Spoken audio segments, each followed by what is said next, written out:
بسم اللہ الرحمن الرحیم۔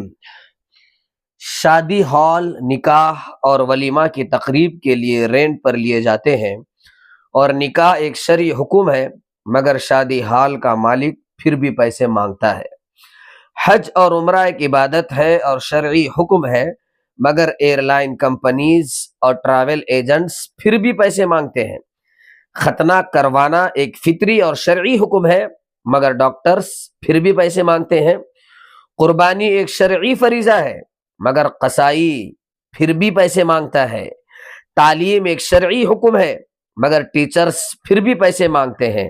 مسجد بنانا نیکی کا کام ہے، مگر مستری اور مزدور پھر بھی پیسے مانگتے ہیں۔ قرآن اور حدیث کی اشاعت ایک اہم فریضہ ہے، مگر پبلشرز پھر بھی قیمت مانگتے ہیں۔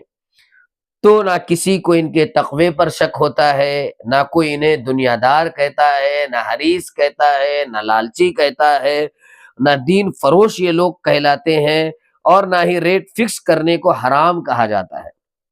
اور نماز پڑھانا، خطبہ جمعہ پڑھانا، عیدین، تراویح، درس قرآن، مکتب، تقریر، یہ سب تمام کے تمام شرعی احکامات ہیں، مگر بڑا عجیب المیہ ہے جب امام، خطیب، مدرس، مکتب کا ٹیچرز، مقرر ہر طرف سے مجبور ہو کر اپنے دل کو اپنے دل پر، اپنے ضمیر پر پتھر رکھتے ہوئے اپنی تنخواہ میں اضافے کا مطالبہ کر دے، یا تنخواہ طے کرتے یا تنخواہ لیٹ ہونے پر اظہار ناراضگی کر دے، تو پھر کیا کہنا کہ لوگ کہتے ہیں دنیا دار بن گیا، حریص بن گیا، لالچی بن گیا، اور امام صاحب تقوی سے خالی ہیں، مکتب جو ہے دنیا کے خاطر پڑھا رہے ہیں، وغیرہ وغیرہ۔ اسلام کے شہزادوں، صرف علماء کرام اور ائمہ مساجد کے ساتھ ہی ہمارا دوہرا معیار کیوں ہے؟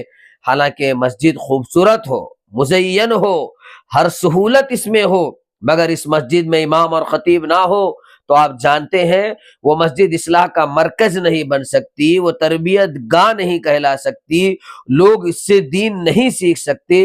امام کے بغیر مسجد میں پڑھی ہوئی نماز ایک ہی نماز شمار کی جائے گی، مگر مسجد کچی ہو یا کھجور کے پتوں سے بنی ہوئی ہو، مگر امام موجود ہو، خطیب موجود ہو، امام کے ساتھ پڑھی ہوئی ایک نماز 27 نمازوں کے برابر اجر دلواتی ہے۔ وہ مسجد تربیت گاہ بھی بن جاتی ہے، دین کا مرکز بھی کہلواتی ہے، اور اسلامی تعلیمات کا سرچشمہ ہوتی ہے۔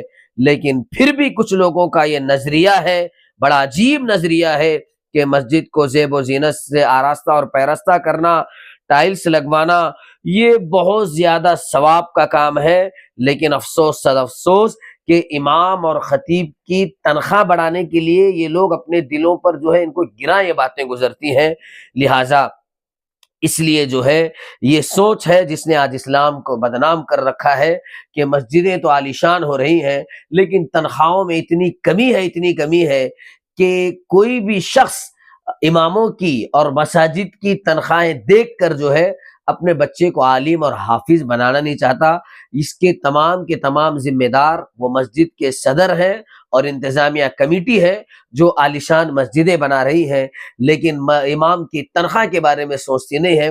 گستاخی معاف، معذرت کے ساتھ، بلکہ میں یہ کہوں گا کہ سب سے بڑا پاگل خانہ غالباً آگرہ میں، انڈیا میں ہے، کہ مسجد کے ایسے تمام صدر اور ایسی انتظامیہ کمیٹی جو تنخواہ میں اضافہ نہیں کرتی ہے، ضرورت بھی امام کی پوری نہیں ہوتی، 5,000 10,000 میں گتا دے دیتے ہیں کہ مکتب بھی پڑھائیں، اذان بھی دیں، جھاڑو بھی ماریں، اور نل بھی چالو کریں، یہ بھی کریں، اور عالیشان مسجدیں بناتی ہیں۔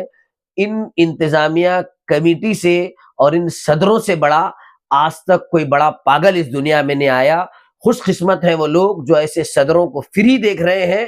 ان کو دیکھنے کے لیے ٹکٹ رہنا چاہیے، کہ ان کو لائن میں کھڑا کرنا چاہیے۔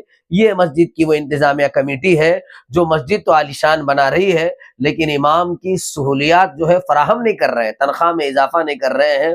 خوب ذہن میں رکھیں، امام کو جو ہے بآسانی بسہولت کم از کم اس کی ضروریات پوری ہونا چاہیے، اتنے تو تنخواہ ضرور دینا چاہیے، اور یہ گتے والا معاملہ نہیں رہنا چاہیے کہ مکتب بھی اس میں پڑھا دو، تنخواہ امامت بھی اس میں کر دو، خطابت بھی اس میں کر دو، اور دیگر چیزیں بھی اس میں کر دو۔ یہ سراسر ناانصافی اور ظلم ہے۔